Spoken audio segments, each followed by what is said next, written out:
Nasaan na ba si Alice Guo? Ayon sa Bureau of Immigration, walang record na umalis siya sa bansa.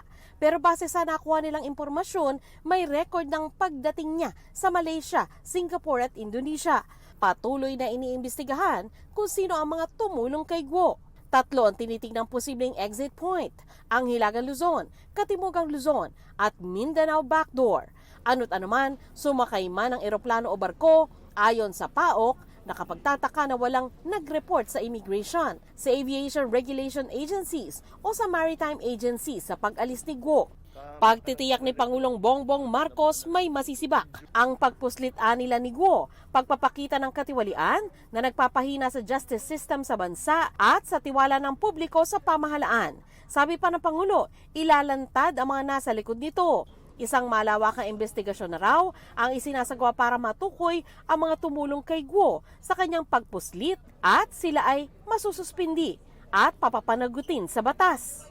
Sa ngayon, pinakakansela na ng pamahalaan ang pasaporte ni Guo, kanyang pamilya at isa pang kasabwat umano sa operasyon ng iligal na pogo. Pwede raw itong gawin ni Foreign Affairs Secretary Enrique Manalo sa ilalim ng Philippine Passport Law basta may ebidensyang peke ang identity sa passport. Once na na-receive natin itong mga dokumentos na ito, stating na eto, may problema, peking identity, siya ay isang dayuhan, then we will cancel the passport.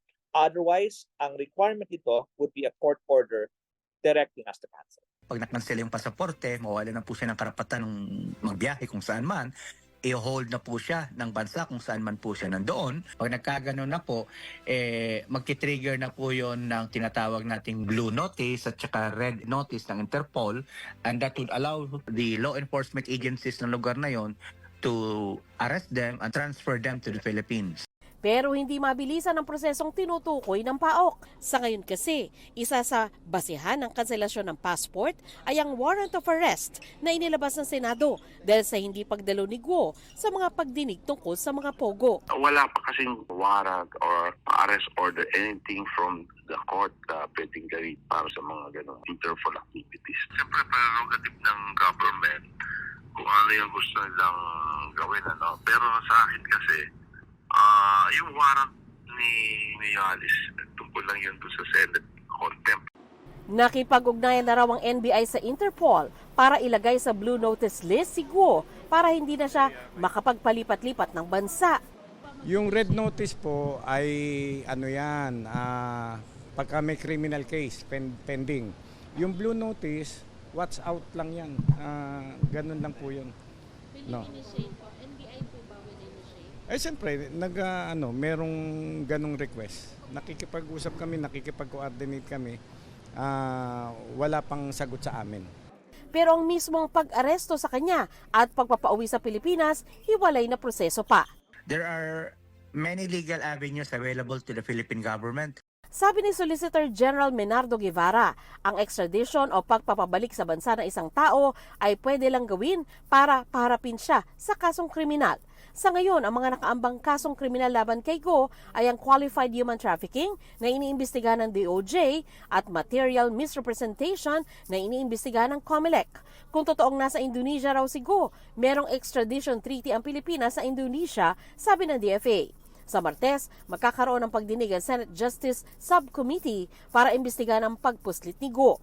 Nakakaputok ng butsi sa mga Pilipino. Diba? Hirap na hirap pumila sa immigration counter. There was a time, may bangungot pa na hinahanapan ng diploma o yearbook. May iba tuloy, nagbihis na ng toga para lang humarap sa Bureau of Immigration. Tapos itong si Guo Huaping, subject nga ng Senate warrant of arrest, nasa Ilbo nga. Ilbo ng Bureau of Immigration mismo na dadaan ng dapat mga counters. Akala mo ginagawang express lane ang Bureau of Immigration ng ating bansa. Masyado namang feeling, di ba? Isa sa mga ipatatawag sa pagdinig, ang notaryo na nagsabing humarap sa kanya si Guo.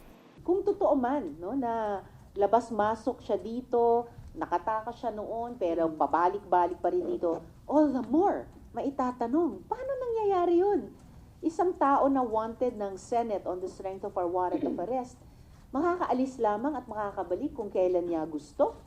Hindi yan acceptable dito sa atin at mukhang naging concern na rin ng mga authorities. Imposibleng nakaalis siya, nakatakas siya, na walang ni isang tumulong sa kanya na dapat sa halip ay pinigilan yung pag-alis niya. Ang Senate Committee on Women and Children naman, tuloy pa rin daw ang pagdinig sa mga iligal na pogo. Para sa GMA Integrated News, ako si Sandra Aguinaldo, ang inyong saksi.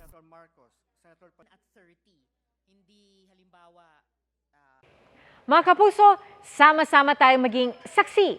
Mag-subscribe sa GMA Integrated News sa YouTube at para sa mga kapuso abroad, samahan niyo kami sa GMA Pinoy TV at sa www.gmanews.tv.